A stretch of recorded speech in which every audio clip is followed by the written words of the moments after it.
Hello, guys. Today I'm going to be going over kink and consent culture and affirming mental health care in LGBTQ plus communities. This workshop aims to expand our understanding beyond common misconceptions, affirm diverse sexual and gender expressions, and highlight the role of social workers in supporting these communities with respect and social justice.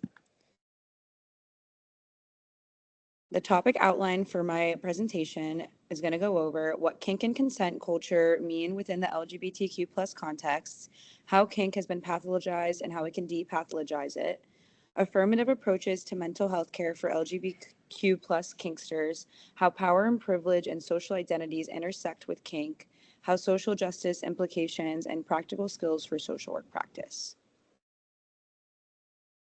Understanding kink and consent. Kink refers to the range of consensual adult sexual practices that challenge normative ideas about sex. Consent is a central but sometimes gray area concept in kink communities, as explored by Barker, 2013, who compared mainstream media portrayals like 50 Shades of Grey with real-life BDSM blogosphere discussions. Understanding consent in these communities involves recognizing ongoing negotiation, trust, and communication beyond simple yes-no models. So for those of you that aren't familiar with the 50 Shades of Grey franchise, it basically is kind of glorifying BDSM sex, and it kind of has that gray area and those lines that have been crossed. And as someone like me who's cisgender, straight female, some of these issues are things that I wasn't really aware of, especially in the LGBTQ plus community.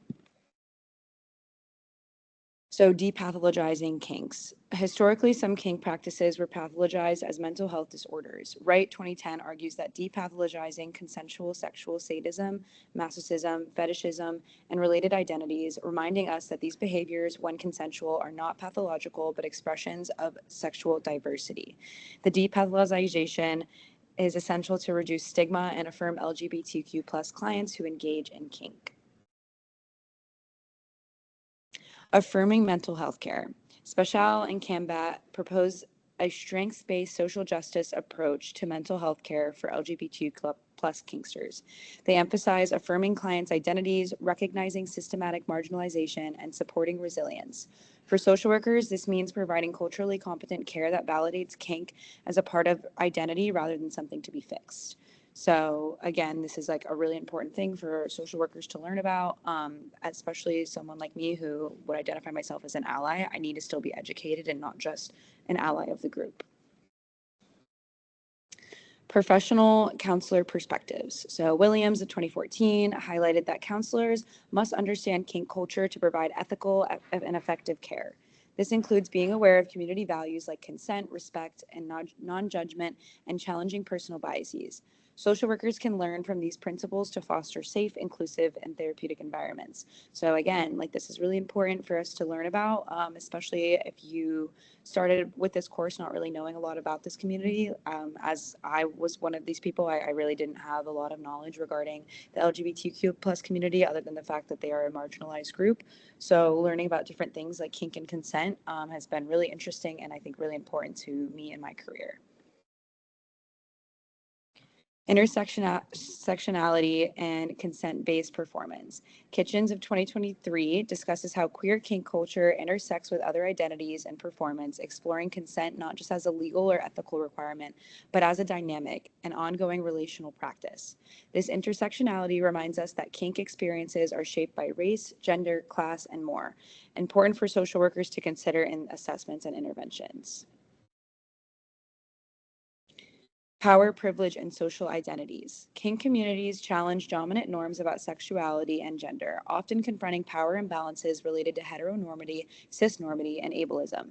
Social workers must be aware of these dynamics and how they contribute to marginalization or privilege within and outside kink communities. Advocating for kink-positive policies and dismantling stigma are a part of the social justice practice. Social justice and advocacy. This workshop is tied to social justice by promoting inclusion, challenging oppression, and affirming autonomy and consent.